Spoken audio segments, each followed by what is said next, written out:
बाकी भूत सूत अगर होते भी होंगे तो छोड़ दो भाई, जिनके लिए होते होंगे। तुम तो महाराष्ट्र के लोग हो। महाराष्ट्र में नामदेव जी ने प्रेत से विट्ठल को प्रकट कर दिया।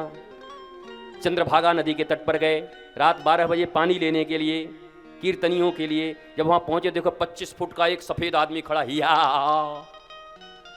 एक सेकंड के लिए तो देखे तो ऐसे किए, फिर सोचा उन्होंने, आहा बाबा मेरे लंबकनाथ। प्रीत घबराया, बोला क्या बोल रहा है? बोला लंबकनाथ। बोला ये क्या है? बोला मेरे विट्ठलनाथ लंबकनाथ बन के आए हैं। और अंत में भगवान प्रकट हो गए। भगवान ने कहा प्रेतों से प्रकट कर देगा हम ही को, हमको प्रेत से भी निकाल लेगा। तो भगवान से कहा हमारे महाराष्ट्र के नामदेव जी ने कि एक ऐसी जगह बता दो जहां तुम नहीं रहते हो। अब बताओ, अगर भूत में भी भगवान रहते हैं तो हम भूत से डरें कि भगवान से आनंद करें, प्रेम करें? हमको तो भूतों मिले तो हम उनसे प्रेम करें। वाह ठाकुर जी, बड़ा तगड़ा पैर बनाए हो पीछे की ओर, बहुरूपिये। और वहीं से मुरली लेके उनको प्रकट होना पड़ेगा। और अज्ञानता है तो भगवान तुमको भूत लगेगा। कितनों को भगवान ही भूत लगते, और ज्ञान हो तो भूत भी तुम्हारे लिए भगवान है। प्रकट कर दो भाई, तुम्हारे महाराष्ट्र में तो प्रकट किया, हम थोड़ी बोल रहे हैं, नामदेव जी ने प्रकट किया। अब महाराष्ट्र वाले महाराष्ट्र की बात ना सुनेंगे तो किसकी बात सुनेंगे बताओ? तो आत्मदेव नाम का एक ब्राह्मण था, उसकी पत्नी धुंधली थी। धुंधली का अर्थ है जिसको कम दिखाई पड़ता था, अर्थात जिसकी बुद्धि धुंधली थी। एमए बीए सब पास थी पर ऊपर से साफ थी। इसका मतलब यही होता है, समझ गए? बुद्धि खराब थी उसकी। बेटा नहीं था।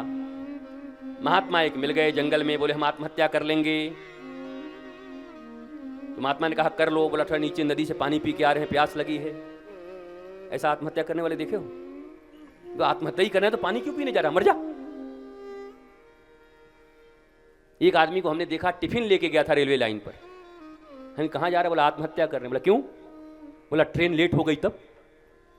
बताओ, ये खा के मरेगा? मरना है तो खा के मरेगा टिफिन से। तो क्या मर जाऊंगा? उन्होंने बहुत समझाया, देखो ये सब चक्कर में मत पड़ो, भगवान की भक्ति करो, सब ठीक। हमको बेटा चाहिए। बोला चल भाई, नहीं मानता तो ले ये फल ले जा, पत्नी को दे देना। पत्नी को दिया। पत्नी बड़ी सक्की थी, नहीं खाई। फल खाऊंगी पेट बड़ा हो जाएगा, घर में आग लग जाएगा, सब कोई भाग जाएगा, हम भाग नहीं पाएंगे। और जब हम बिस्तर पर होंगे तो हमारी ननद आएगी, सब माल ले जाएगी। अद्भुत अद्भुत, इसीलिए नाम उसका धुंधली था। बेकारी सोचती रहती थी। भागवत में ऐसा ही लिखा हुआ है। फिर क्या हुआ? उसके बहन का बच्चा हुआ। उसने बहन को कुछ पैसा दिया, जो फल मिला था उसको गैया को खिला दिया। गैया से भी एक बच्चा हुआ जिसका नाम गोकर्ण हुआ, और अपनी बहन के बेटा को ले लिया जिसका नाम रखा धुंधकारी। मैया ने कहा देखो आत्मदेव, इसमें तुम्हारा कुछ नहीं है, इस बच्चा को पैदा करने में सब हमारा मेहनत है, नाम हम ही रखेंगे। बोला रख दे। बोला हम हैं धुंधली, इसका नाम रहेगा धुंधकारी। बहुत बढ़िया, बहुत अच्छा, जैसी मैया वैसे ही बेटा महाराज। तो धुंधकारी और गोकर्ण हो गए। गोकर्ण बहुत पंडित थे, बहुत ज्ञानी थे, संत थे, और ये महाकपटी था। शराब पीता, वेश्याओं के पीछे जाता, चोरी करता, आग लगा देता किसी को, बच्चों को कुआं में डाल देता। धुंधली का बेटा था। फिर क्या हुआ? एक दिन एक लात मारा अपने बाप को। बाप उछल के चला गया गोकर्ण के पास, जाकर के बोला बेटा बेटा देखो देखो तुम्हारा भाई हमको लात मारता है। तो गोकर्ण जी ने कहा कि जाओ अपने बेटे के पांव की पूजा करो, रोली चढ़ाओ, मोली चढ़ाओ, चंदन चढ़ाओ, आरती लगाओ। बोला क्या बात करता है, फालतू बात, उसने लात मारा है। बोला तुम्हारे घर में ही संत रहता था गोकर्ण रूपी, लेकिन आज तक तुम्हें नजर नहीं आया था। भला हो तुम्हारे बेटे की लात कि घर में छुपा हुआ संत तुमको नजर आ गया। कभी कभी जो बात से नहीं बनती वो लात से बन जाती है। बात इतना महात्मा ने सिखाया, पर आत्मदेव को समझ न आया। पर अपने बेटे ने जब लात मारी तो उसी घर में रह रहे गोकर्ण के पास कभी जाता नहीं था, पर जब आज लात पड़ी तो गोकर्ण के पास जाकर के रो रहा है। गोकर्ण ने कह दिया देह स्थिमान सुरदे भिमतिन त्यजत्वम जाया सुतादिषु शब्दमामं ताम भूमिंच। पत्नी पुत्र इत्यादि के चक्कर में फंसा हुआ, भगवान की तुझे होश नहीं है। बड़ा ज्ञान दिया गुरु के रूप में, बेटा है पर गुरु के रूप में ज्ञान दे रहे हैं। और अंत में बड़ा सुंदर ज्ञान दिया जिसको गोकर्ण गीता कही जाती है।